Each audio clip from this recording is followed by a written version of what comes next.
Good morning, everybody. Welcome into another pre-market live here with the Everyday Growth Advisors. I hope you guys are having a good morning or evening wherever you are. Let's do a quick little recap. Yesterday we had Powell came out speaking on a press conference, or rather a event where he mentioned the likelihood that the Fed would, be data dependent, and mainly his focus was just around two specific things. One, that the Fed is going to be watching the data going forward in terms of inflation, and also tight labor markets to further give them color on where interest rates or the expectation of interest rates will go in the near future. So he did mention very briefly that if labor markets were tighter than usual, or if the inflation numbers were back again higher, then they would have to keep rates higher, or even possibly hike rates in the future. So that was something that the market was kind of whipsawing about yesterday. The price action throughout the entire speech was honestly kind of mixed, not really siding one specific side. We had lots of pops and then a drop, and then in pre-market today we're seeing just a little bit of weakness here, but we are actually more looking at the scenario where momentum might be kind of fading a little bit, but I think that it might be just temporarily. So from the macro standpoint, there's really not many updates to give you guys, except for just next week is going to be a determining factor for the week. Tuesday comes CPI, and I'll be briefing you guys about CPI on Monday's live stream, so make sure you tune into that one. If you're going to tune in that one, we'll get you prepped up to what to do if CPI numbers comes out in certain directions. That way you'll be all prepped up ahead of CPI, and you'll be able to make a decision accordingly. Good morning. What's up, Scotty? Welcome into the live stream. Everybody who's here, I truly appreciate you taking the time out to be here. I want to take this moment to also let you guys know we do have a 14-day free trial for our Discord service right now.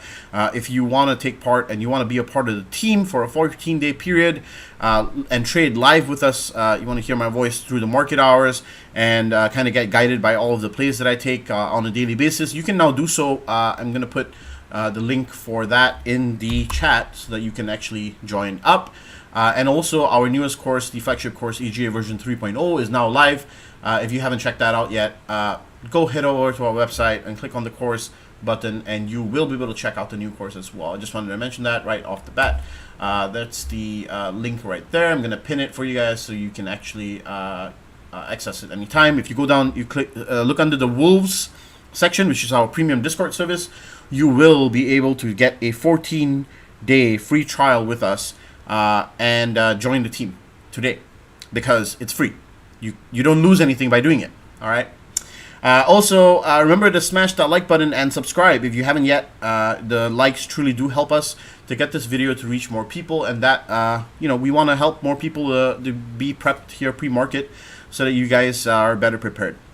So from a technical standpoint, we've kind of gotten rejected here now about 3 times in this same level at around 41.75, 41.76. We failed to break into the 4200s. But remember, as per our newsletter, we are still looking at this 4200 for a key level retest up here sometime in the next couple of weeks. If CPI next week comes out better than expected, then the market's definitely going to be aiming for this for a target. And if CPI comes out worse than expected, then this is not going to be the target anymore. Then we'll probably see a reversal back into 39.50 or 40.60. I'll brief you guys more about that on the newsletter, which will be releasing on Sunday or Monday. And I'll be writing a full excerpt about that as well. So today, we're really looking for a pullback into this mini area here. And we've been seeing a very significant uptrend here.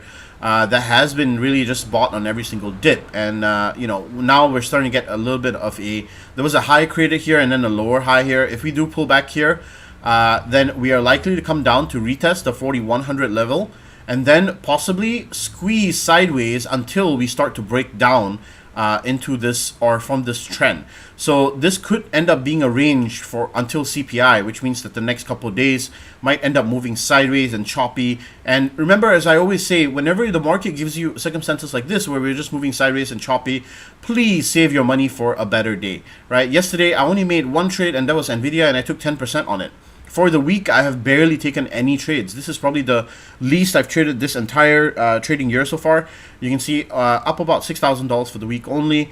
I obviously had some bad trades that went bad, but I've been managing losses on them and managing the trades pretty well with tight stop losses and taking very little risk on the trades in general, so that I don't overextend myself, and so that when the market actually does give me the opportunity when it becomes directional, I can put on that risk. So make sure that it's always a thing about timing with the market. And obviously, if you're a long-term investor, these minor blips in time don't really matter that much. But if you are a day trader, then you should conserve your capital on days like this or in a ranging market like this, because now, let's be real, there is pretty much a box, right? There is a box, and this box is going to be pretty much the box that we'll be trading within, right? So this is going to be kind of the levels that we're watching. It's going to be mainly between 40.90 all the way up to 41.80 roughly. So that's going to be a 90 handle range between up or down. And we'll be looking to see if we're going to break out of the range. But my view is we probably go sideways until we kind of squeeze out of this and then make a move either upside or downside, depending on where this market wants to take us. And so therefore, the key pivot point for me personally is going to be above 4,200 roughly, 41.95 to be really precise, for the upside extension to 4,200 plus. And the downside pivot is going to be below this at 40.88. So that will be the main two things that I'm watching here with the S&P 500. I don't really necessarily like this downside risk-reward ratio. It's not terrible, but it's not like super great neither. I mean, I guess there's like roughly a 1:2 risk-reward ratio here. About let's say from here, the entry 41.40 to 41.80.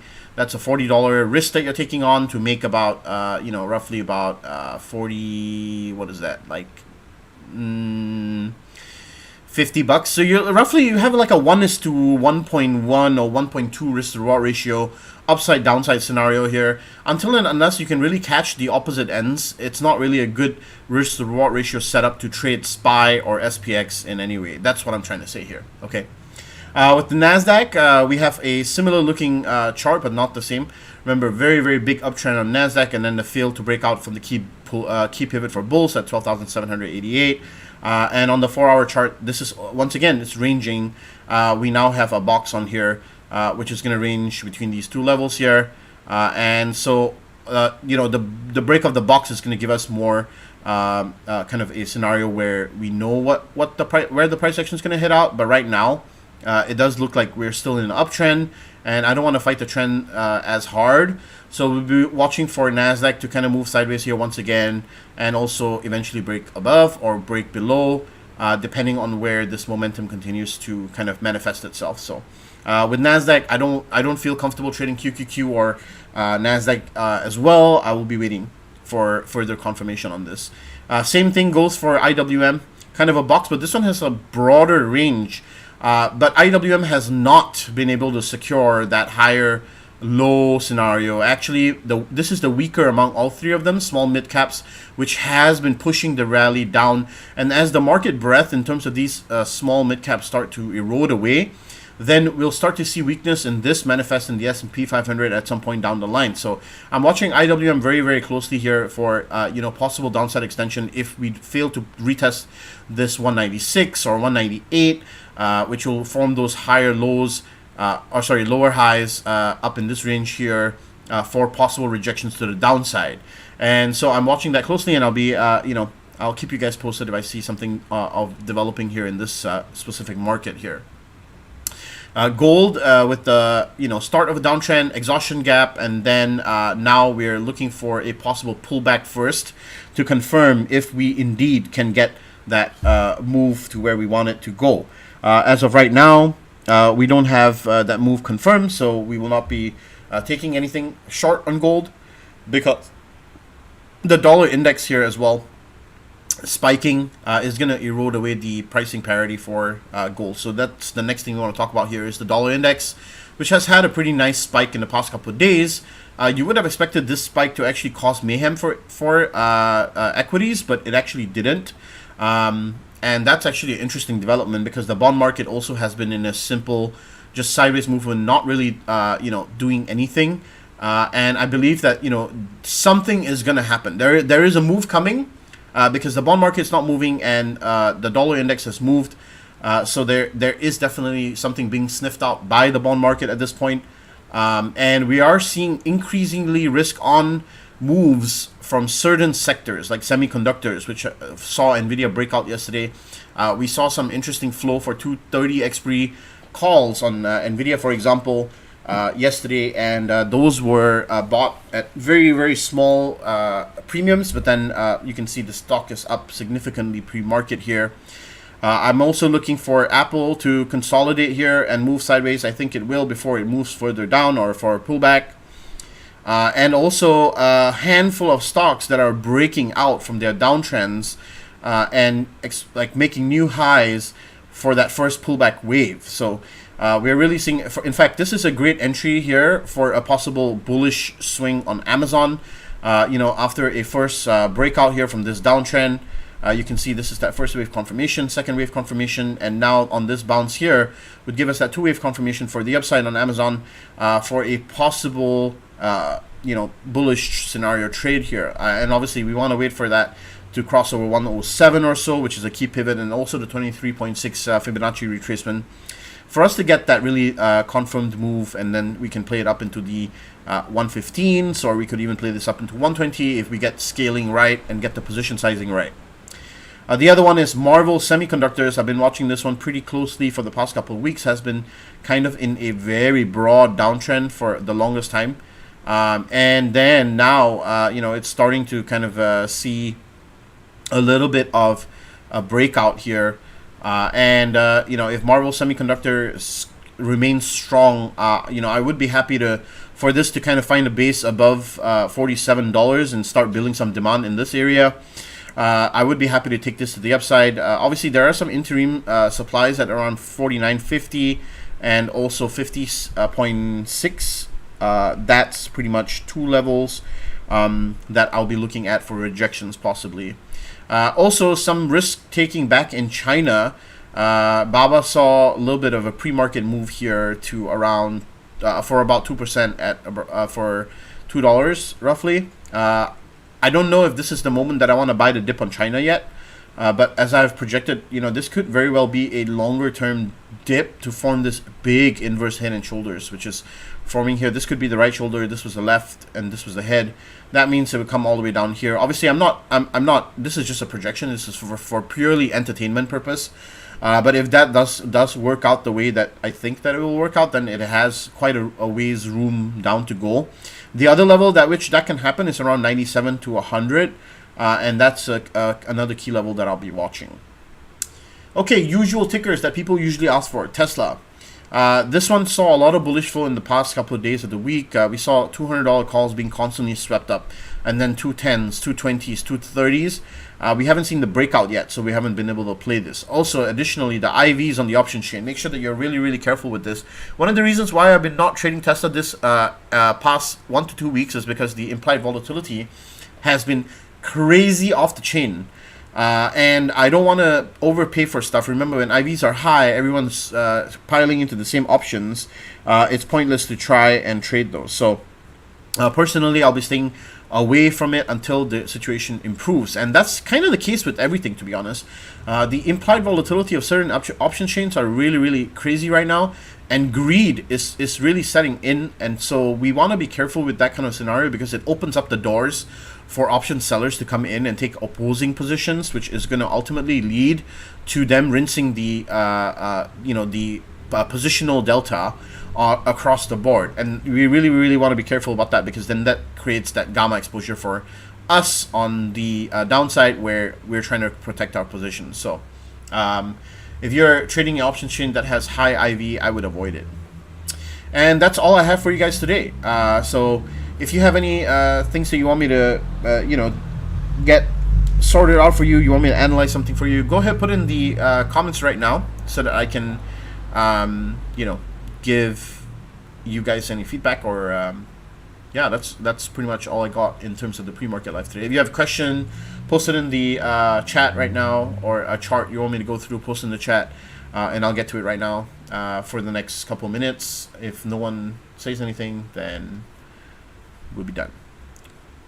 Okay, Enphase Energy. Let's have a look.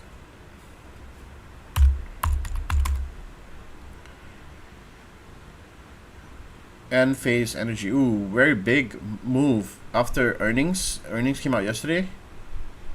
8% move on end phase energy.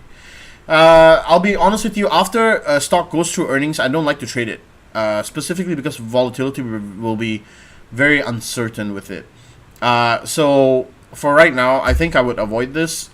Anyway, it has a resistance at 260, which means that the upside is going to be a little capped here. If it gets a retest here, the momentum is going to possibly fade around 260, 270. If it blasts through this level, then obviously the upside is going to be crazy. And so if this really blasts through, it will, you know, get up into these higher levels here. But I think that if only it blasts above 260, then I'll be interested to take a long position here as that demand is unfolding to the upside. If it gets rejected here, then maybe the short position might make sense. But right now, I don't see this as really a good setup, in my opinion. Just not a setup that I'm comfortable trading. Sorry, I shouldn't phrase it like that. This is not a setup that I would be comfortable trading. Let me put it that way. It's a tough setup to trade. You have this sweep of these lows here, and now it's trying to make a comeback. I think above 260 would be the better pivot for the upside here.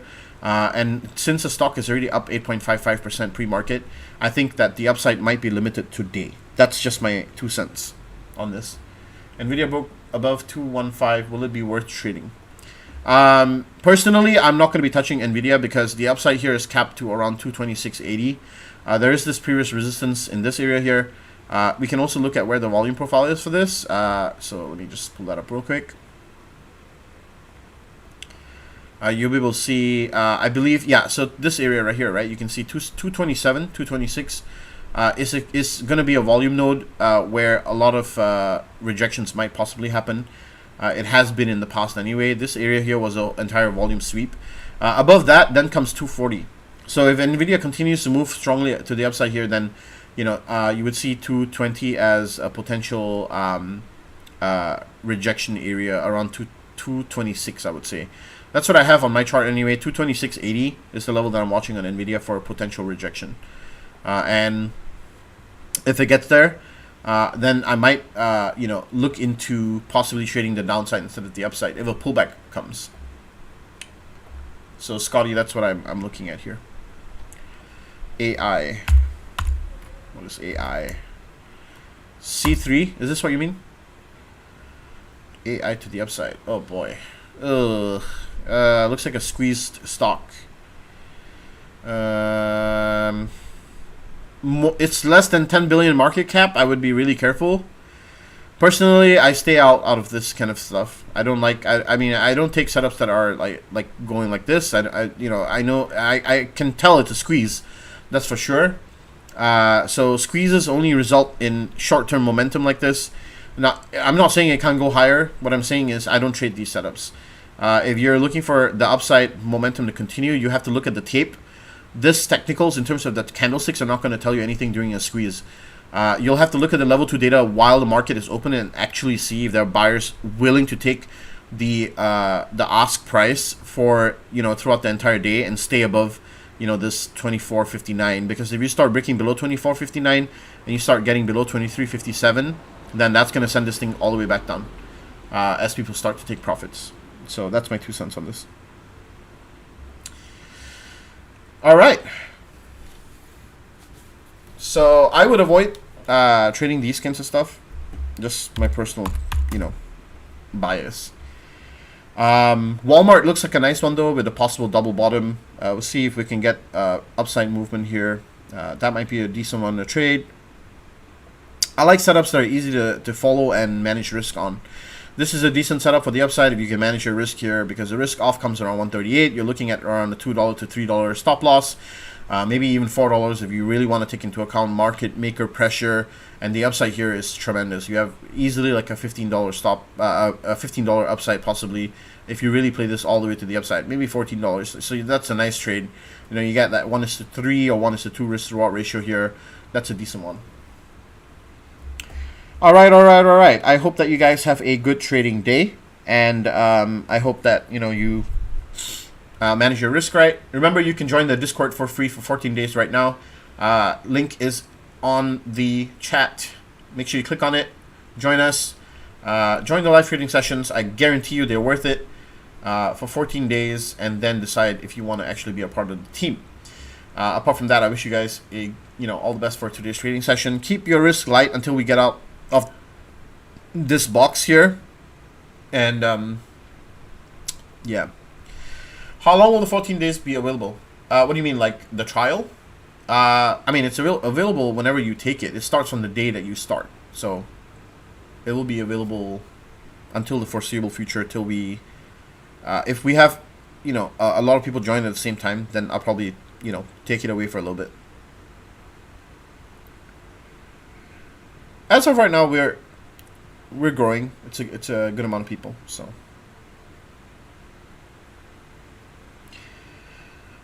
I would take advantage of it in times like this, though, when the market's volatile. All right, guys. Have a good one. I'll see you on the trading floor. Take care till then, and peace out. See you on Friday. Bye, guys.